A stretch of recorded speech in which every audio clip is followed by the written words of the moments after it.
Ada alumni dari IAIN Sunan Ampel, tinggi orangnya, putih, cerdas, namanya Firman. Dia bilang begini sama saya, bolehkah saya ikut dakwah di Irian? Boleh, tapi jangan tanya gaji karena saya tidak punya uang. Kalau antum ikhlas silahkan. Dia bilang saya ikhlas. Akhirnya dia ikut saya. Kami bawa bantuan ini sampai ke lokasi. 5 hari kemudian sampai, kami turunkan seluruh barang. 2 hari kemudian kami mulai jalan kaki. Begitu jalan kaki hari pertama, Firman dia mulai tanya, Fadlan, kira-kira kapan kita sampai ke lokasi? Saya tidak jawab, saya diam.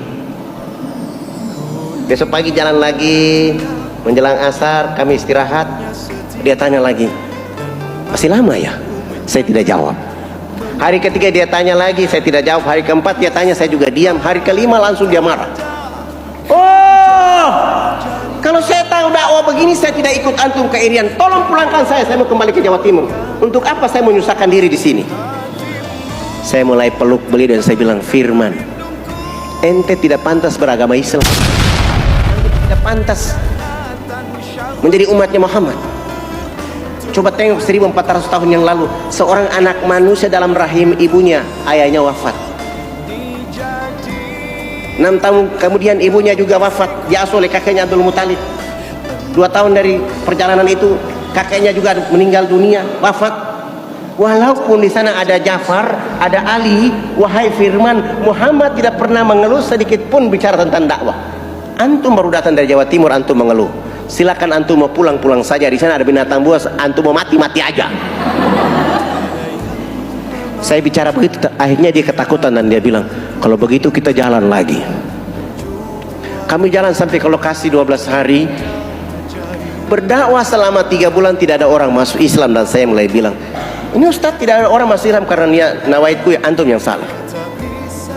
Supaya menghidupkan niat antum, niat dakwah ini, ada metode dakwah berikutnya. Apa itu Ustaz? Bagaimana kalau saya nikahkan antum dengan anak kepala suku yang namanya Yakomino? Hah? Hei Firman, saya tidak bicara dakwah, saya tidak bicara ganteng, saya tidak bicara cantik, saya bicara dakwah. Jangankan antum, saya yang orang Irian ini juga tidak mau menikah dengan wanita di sini. Tapi untuk kondisi dakwah yang hari ini, yang paling cocok, yang paling tepat adalah antum. Apa kata dia? Ustadz, kalau begitu kasih saya waktu istihara dulu. Iya, begini pakai istihara. Lalu dia istihara 7 malam berturut-turut.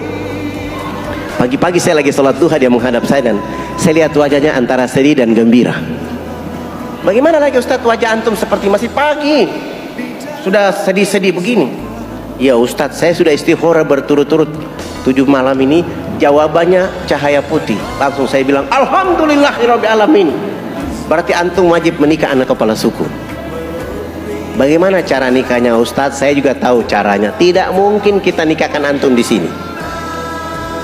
Saya lapor di kepala suku, ini perempuan kami tutup auratnya, kami bawa dia jalan kaki ke kota, tunggu kapal dari Jayapura, kami bawa dia naik kapal laut menuju Jawa Timur. Sampai di Jawa Timur, perempuan yang nama Yakomina ini masuk Islam. Kami ganti nama dia dengan Khadijah. Dia tinggal selama 3 tahun 6 bulan di Mojokerto, ngaji masuk salon, ngaji masuk salon, ngaji masuk salon, menghabiskan biaya salon 23.775.000. Rambut keribu itu kami rebonding kasih lurus. Yang tadi ada lemak-lemak itu kami lulur menjadi hitam manis. Begitu dia pakai gamis, jilbab bergo, baru Firman bicara, Ustadz, kenapa? Itu orang Irian dipoles kayak orang Yaman ya. Dulu ente tidak mau, sekarang baru memuji. Kira-kira kapan akad nikah? Alhamdulillah 5 hari kemudian Ustadz Firman menikah dengan Khadijah. 3 tahun 6 bulan dia ada di Mojokerto itu bisa hafal juz 28, 29, 30 dan 112 hadis, dan dia sudah bisa ceramah. Saya bilang ini modal ini.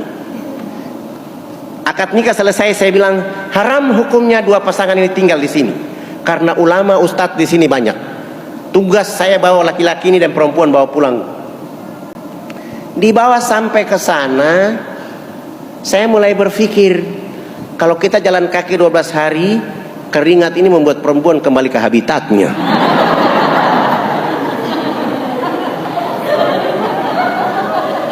Akhirnya saya bilang, kita bersabar dulu dengan cara menjaga sholat kami selama 40 hari dan menjaga hafalan kami selama 40 hari. Subhanallah, teman-teman tentara mau terbang ke lokasi, saya lapor dan kami bisa ikut. Besok mau terbang, sore hari itu saya bilang sama suaminya, yang besok berdakwah bukan saya, bukan antum, tapi istri antum. Supaya dakwah ini hidup, istri antum besok pakai jilbab putih, gamis putih, sepatu kaos kaki putih. Pagi-pagi saya lihat begini, Khadijah sudah putih-putih. Kami naik pesawat, terbang sampai ke lokasi, tidak ada airport di sana. Kami dilepas pakai jaring, satu persatu turun. Saya bilang sama petugas Hercules, penumpang yang terakhir turun perempuan ini. Ini minyak wangi, begitu dia injak di tangga jaring ini, tolong disiram minyak wangi ini. Begitu dia turun, perjalanan turun ke bawah, angin dari baling-baling itu berputar, anginnya kena di bajunya, melambai. Orang dari bawah kampung berteriak, malaikat datang di kampung.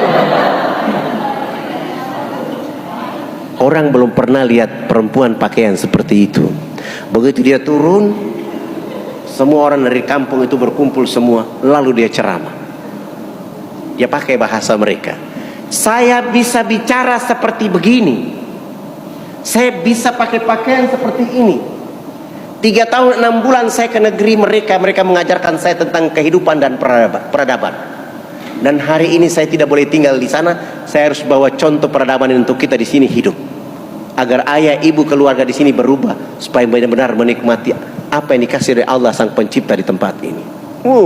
Dia ceramah 1,5 jam, satu perempuan berdiri mengatakan, "Hei Yakomina, kami bersedia masuk Islam, tetapi kami juga cantik seperti kau." Suaminya mulai bilang sama saya, "Pak Ustadz, kira-kira di tengah hutan ini salon mana yang mau datang?" Urusan salon urusan saya, bukan urusan antum. Yang penting mereka sudah ada niat. Kami tinggal kira-kira 1 minggu kemudian, saya mulai turun dengan beberapa teman menunggu kapal dan saya ke Makassar. Kampanye dari masjid ke masjid, dapat uang 35 juta. 15 juta saya mulai pergi belanja beras kencur, alat dulur, rebonding. Saya belanja semua itu. Saya cari salon mana yang bisa kita pakai. Ada kelompok Wardah, saya bilang 3 bulan 10 juta ya, saya tidak punya uang. Ini dakwah. Akhirnya mereka mau, jangan pakai celana panjang kecuali pakai jilbab. Kami bawa mereka dengan uang sisa itu, kami sampai ke lokasi. Sampai di sana tidak langsung dakwah, kita bikin rumah-rumah kecil. Bilik yang pertama isinya cermin, bilik yang kedua isinya tanah liat, bilik yang ketiga isinya air, sampo, sabun, odol sikat gigi. Bilik keempat pekerja salon, kelima pekerja salon, keenam pekerja salon, ketujuh pekerja salon, kedelapan pekerja salon, ke-9 ruang pas, ke-10 cermin. Karena di pedalaman sana belum pernah ada orang lihat wajahnya dengan cermin, saya mulai suruh antrian panjang ibu-ibu. Begitu ibu yang pertama, dia buka horden bilik yang pertama, dia lihat wajahnya di cermin, ketakutan dan lari keluar. Dia mulai berteriak, "Ada setan!" Hah? Kok pagi-pagi sudah ada setan? "Ibu sini dulu, coba ceritakan ibu lihat apa." Saya buka kain itu, ada orang lihat dari dalam. Itu wajah ibu. Tidak, dia lihat saya. Kalau ibu tidak percaya, sekalian saya buka kain ini, angkat tangan. Itu tangan siapa? Tangan saya. Itu ibu. Oh iya, kita belum pernah lihat wajah seperti begitu.